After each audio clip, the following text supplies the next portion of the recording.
Bismillahirrahmanirrahim. Assalamualaikum warahmatullahi wabarakatuh. Nama saya ialah Muhammad Najwan Nur Hakim bin Muhammad Nasri, nombor metrik 050021. InsyaAllah pada hari ini saya akan mensyarahkan atau membincangkan berkenaan dengan hikam yang pertama. Hikam yang pertama, min alamati i'timadi alal a'mali nuqsan ar-raja'i inda wujudi zilali. Okey, maksudnya di antara tanda-tanda orang yang sentiasa bergantung kepada amal-amalnya adalah kurangnya ar-raja'. Ar-raja' itu iaitu rasa harap kepada rahmat Allah ketika melakukan kesalahan. Okey, hikam yang pertama ni dia nak menceritakan berkenaan dengan seseorang itu bergantung sepenuhnya kepada amal-amalnya, iaitu adalah kurang sikit dari segi ar-raja, iaitu rasa harap pada rahmat Allah.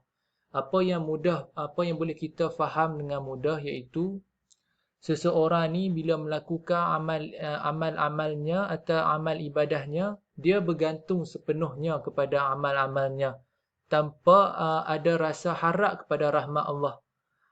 Maksud kata kita bagi situasi atau contohlah, seseorang tu bila dia melakukan maksiat atau dosa, dia rasa bila dia melakukan amal-amalnya, dia dapat menutup dosa-dosanya tanpa rasa harap kepada rahmat Allah. Dia rasa dia cukup dah dengan amal-amalnya yang dia telah buat. Yang itulah maksud dia dari hikam yang pertama. Seterusnya, peringkat atau jenis amal menurut pandangan ahli tasawuf. Amal ni terbahagi kepada tiga lah. Yang pertama iaitu syariat, yang kedua tarikat, yang ketiga hakikat.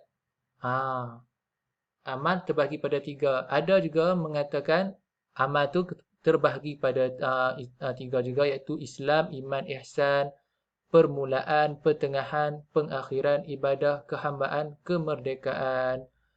Syariat Islam, permulaan ibadah ini adalah benda yang sama, tapi perbezaan penggunaan kata saja, tapi hakikatnya yang sama saja. Sebagai contohnya, bila kita tengok syariat Islam yang kita kena buat, sebagai contohnya kita kena solat. Kita kena solat. Permulaan pula kita bagi contoh sebagainya waktu kita tadika dulu-dulu kecil-kecil, kita kena belajar solat. Seterusnya tarikat. Tarikat ni berkenaan dengan hati kita sendirilah, iaitu bagi contohnya bila kita solat ini kita akan rasa satu perasaan khusyuk atau satu perbuatan khusyuk lah kepada ketika kita solat itu. Seterusnya hakikat ni kita berserahlah kepada Allah SWT. Apa yang kita lakukan dalam solat itu, apa yang kita buat untuk amal-amalnya, kita berserah kepada Allah SWT. Biarlah Allah yang menentukan bahawa amal kita tu diterima ataupun ditolak.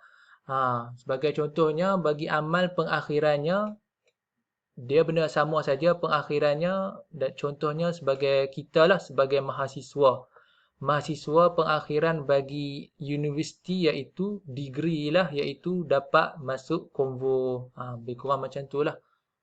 Seterusnya iaitu maka boleh dikatakan bahawa amalan syariat iaitu untuk memperbaiki anggota zahir, tarikat untuk memperbaiki hati, dan hakikat untuk memperbaiki roh. Okey, rawatan zahir yang boleh digunakan yang pertama iaitu kita haruslah bertaubat, mengenal insaf lah bila kita melakukan dosa-dosa yang kita telah lakukan. Yang kedua, takwa. Takwa ni kita dengar apa yang Allah suruh, kita tinggal apa yang Allah larang. Istiqamah ni adalah sangat penting lah. Kita sebagai umat Islam, bila kita melakukan sesuatu amalan, kita perlulah istiqamah dalam melakukan sesuatu amalan yang disuruh oleh Allah SWT. Cara nak rawat hati yang pertama iaitu kita mestilah ada satu perasaan ikhlas, iaitu ikhlas bila melakukan suatu perkara. Bila kita melakukan suatu perkara itu, kita buat kerana Allah Ta'ala.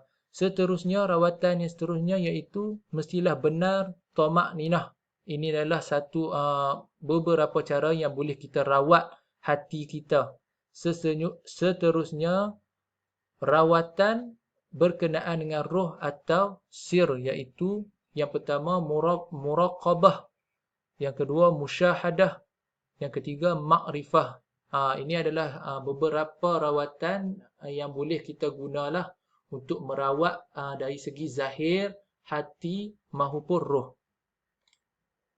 Seterusnya, atau dikatakan untuk merawat zahir, iaitu menjauhi atau meninggalkan perkara yang dilarang oleh Allah Subhanahu Wa Taala dan melaksanakan perkara yang disuruh olehnya. Sebagai contohnya, kita pun dah tahu yang kita bagi contohlah, main judi. Main judi ni dilarang oleh Allah Subhanahu Wa Taala. Kita sebagai umat Islam perlulah meninggalkannya dan menjauhi perkara judi, kerana perkara itu boleh mendatangkan kesan yang buruk dan mendapat dosa dan mendapat azab di api neraka nanti. Sebab itulah kita hendaklah menjauhi dan meninggalkan perkara yang dilarang oleh Allah. Seterusnya, untuk merawat hati.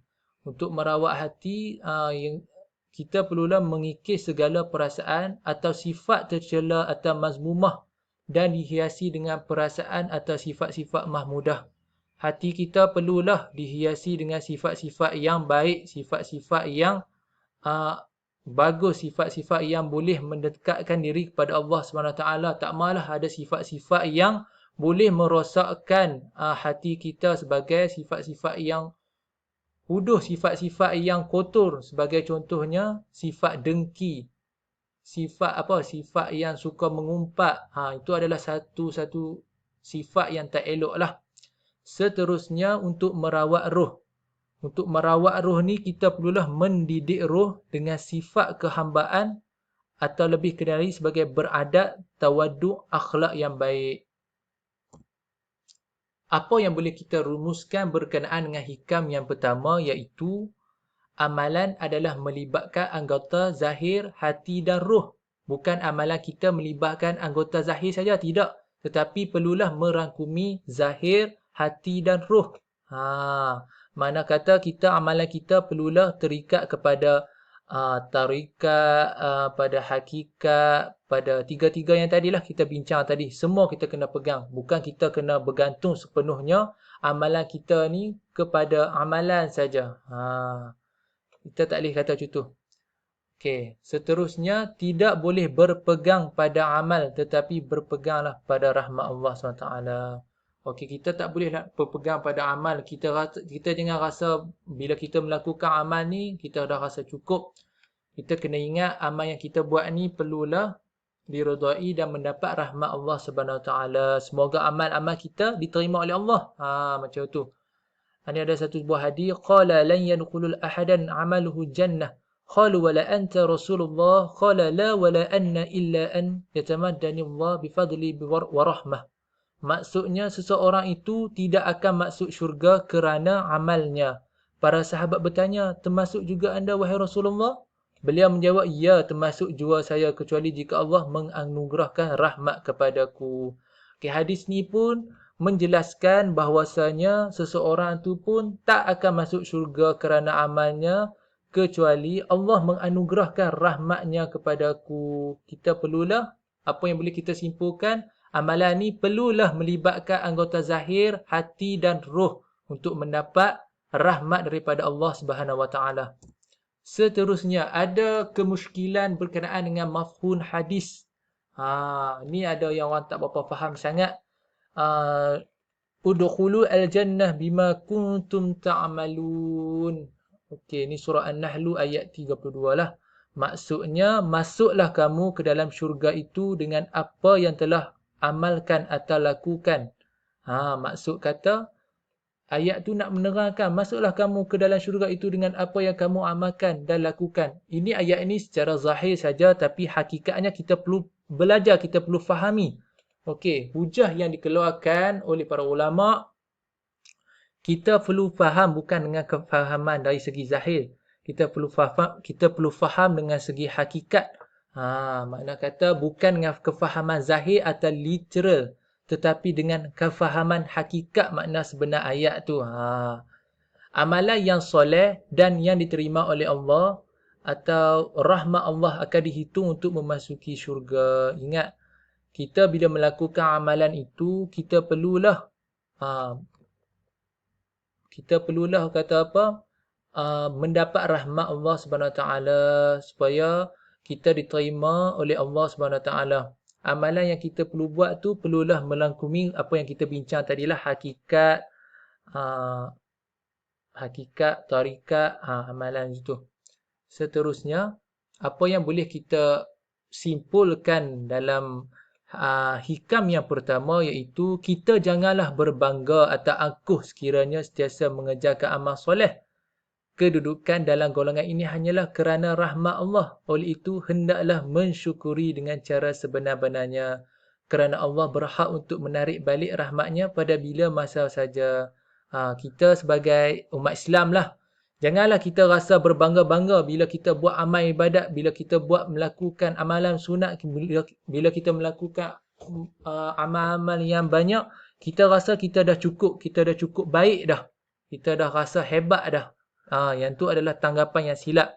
Seterusnya, orang yang menghadapi banyak ujian ni, halangan dalam mengerjakan amal soleh dan orang yang melakukan maksiat, janganlah berputus asa daripada rahmat Allah. Allah Subhanahu Wa Taala akan mengurniakan rahmatnya pada bila-bila masa. Dan dengan rahmat tersebut akan membawa golongan-golongan tersebut ke syurga. Yang ni sangat penting lah, kita sebagai manusia bila dah hadap banyak ujian ni, kita janganlah putus asa. Tapi kita kena sentiasa berusaha untuk melakukan kebaikan. Sebab Allah dah janji dah, tempat kita adalah tempat di syurga. Wallahu a'lam bissawab. Sekian daripada saya.